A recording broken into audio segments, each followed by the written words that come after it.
Bonjour à tous et bienvenue dans cette nouvelle vidéo. Aujourd'hui, je vais vous parler drone. A tout de suite. Nombre de chaînes YouTube de van lifer présentent des images de drones. Et je vais vous parler aujourd'hui, plus spécifiquement, de ce petit drone qui est le DJI Mini 2 que vous voyez ici, avec sa radio. Voilà, vous voyez que c'est tout petit. Pourquoi je vous parle de ce drone en particulier? Pour la simple et bonne raison que depuis le 1er janvier 2021, la législation européenne concernant les drones est d'application dans tous les pays d'Europe, même si chaque pays, malheureusement, peut ajouter ses propres règles à la législation européenne. Je trouve ça pour ma part dommage d'avoir une législation européenne et que chacun aille ajouter sa petite touche, puisque ça n'aide pas à la compréhension d'un étranger qui va voler en France, par exemple, ou l'inverse. Mais disons quand même que les règles de base sont identiques. Et donc pourquoi je veux vous parler de ce drone en particulier? Tout simplement parce que c'est le premier drone de chez DJI qui passe sous la barre des 250 grammes. Alors je ne vais pas vous faire un cours sur la législation européenne parce que d'autres personnes font cela beaucoup mieux que moi. Mais toujours est-il que l'avantage d'être sous la barre des 250 grammes vous permet de voler en catégorie Open A1, ce qui n'est pas le cas d'un Mavic 2 Pro qui pèse 907 grammes. On se trouve là, à ce moment-là, en catégorie A3, avec des contraintes bien plus élevées que la catégorie A1. Avec ceci, par exemple, vous pouvez survoler de manière non intentionnelle des personnes, un groupe de personnes. Alors que veut dire la législation par un groupe de personnes? C'est tout simplement des personnes qui peuvent se dégager rapidement de là où ils se trouvent. Donc clairement, un stade de foot, ce n'est pas un groupe de personnes au sens autorisé au survol, mais 10, 15, 20 personnes qui peuvent s'enfuir si jamais le drone arrive à toute vapeur sur leur tête. Ça, c'est un groupe de personnes que vous pouvez survoler. Avec un Mavic 2 Pro, vous êtes en catégorie A3 et là, vous devez être à 150 mètres des bâtiments, des personnes, des animaux, etc. Donc ça, c'est vraiment le tout gros avantage de ce drone, c'est de pouvoir voler en catégorie Open A1 et c'est d'ailleurs pour cela que pour ma part, je l'ai acheté. Aucun drone actuellement n'est marqué CE. Donc, il a évidemment le marquage CE communauté européenne, mais pas le marquage CE avec la classe C0, C1, C2, etc. Aucun drone n'a encore ce marquage de classe pour le moment, pas plus celui-ci qui vient de sortir que le DJI R2S, qui est encore plus récent puisqu'il est sorti la semaine passée.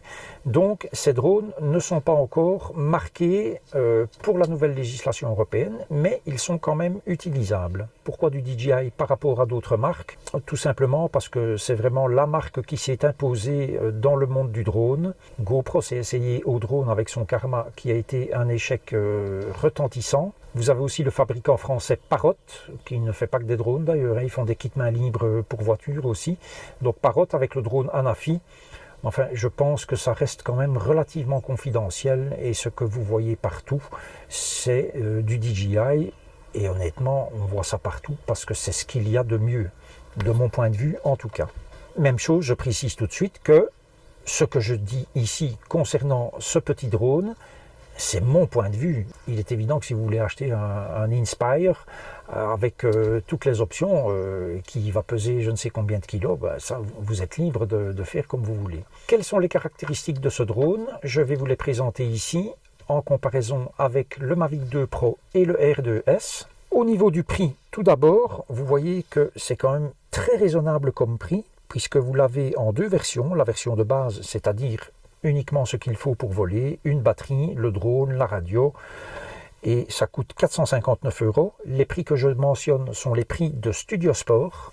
Vous avez la version Flymore Combo, qui est celle que j'ai achetée, qui comprend la housse de transport avec la bandoulière, qui comprend 3 batteries, le chargeur pour les 3 batteries, des hélices de rechange.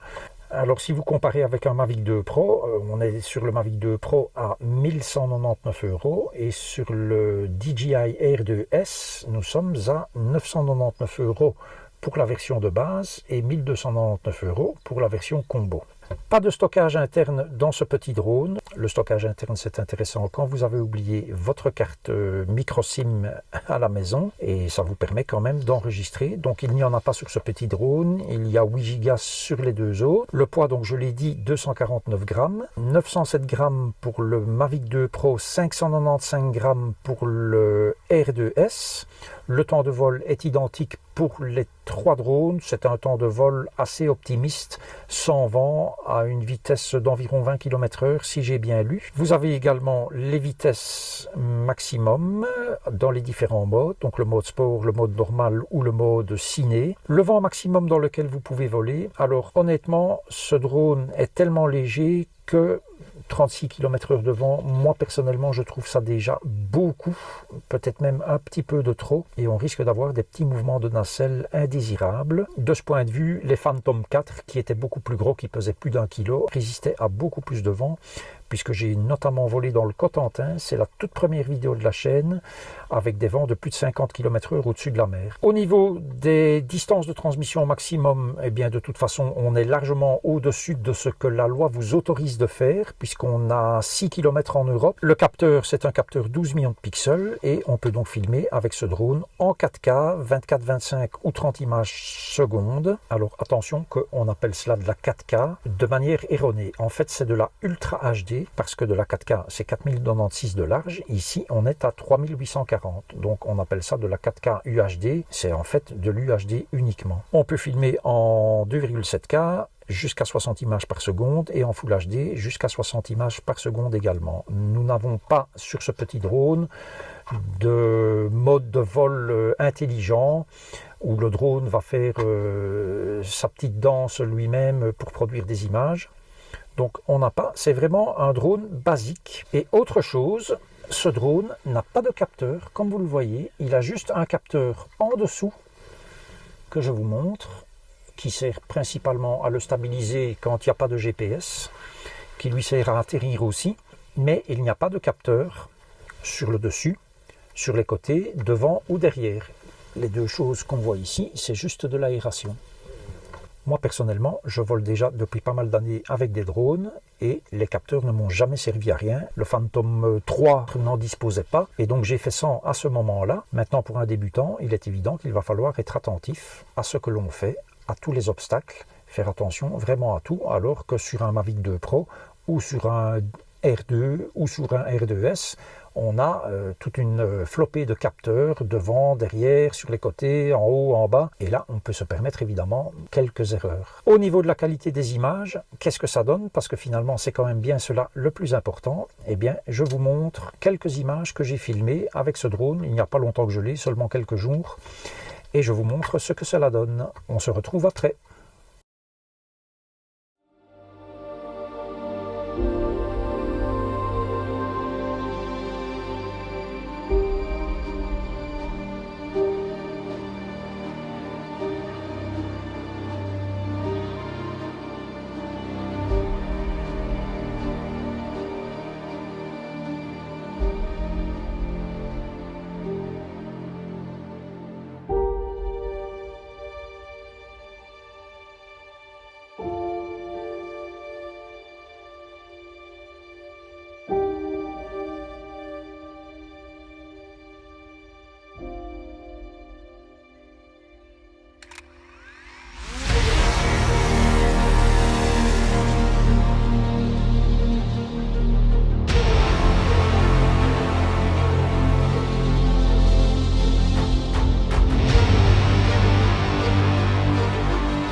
Vous avez donc vu ce que cela donne. Cette vidéo est en 4K, donc les images que j'ai filmées sont en 4K.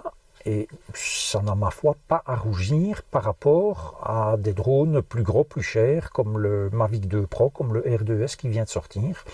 C'est ma foi fort bien. Les photos ne sont pas à la hauteur d'un drone qui coûte le double, bien évidemment, mais ce n'est pas mal. Moi, je le réserve surtout à la vidéo. Et ma foi, en vidéo, ça donne pas mal du tout. Pour les spécialistes de la vidéo, il n'y a pas de mode log. Il n'y a pas non plus d'ouverture réglable.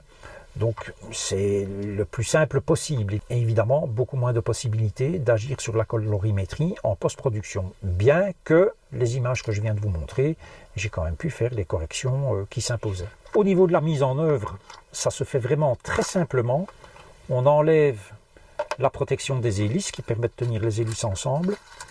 On déplie les deux bras du dessus. On déplie les deux bras du dessous. On enlève la protection de la nacelle. Donc la nacelle, c'est la caméra qui est ici devant. On allume le drone et ma foi, c'est prêt au niveau du drone. Pour ce qui est de la radio, ils ont bien simplifié les choses puisque l'antenne se trouve maintenant dans le support du smartphone.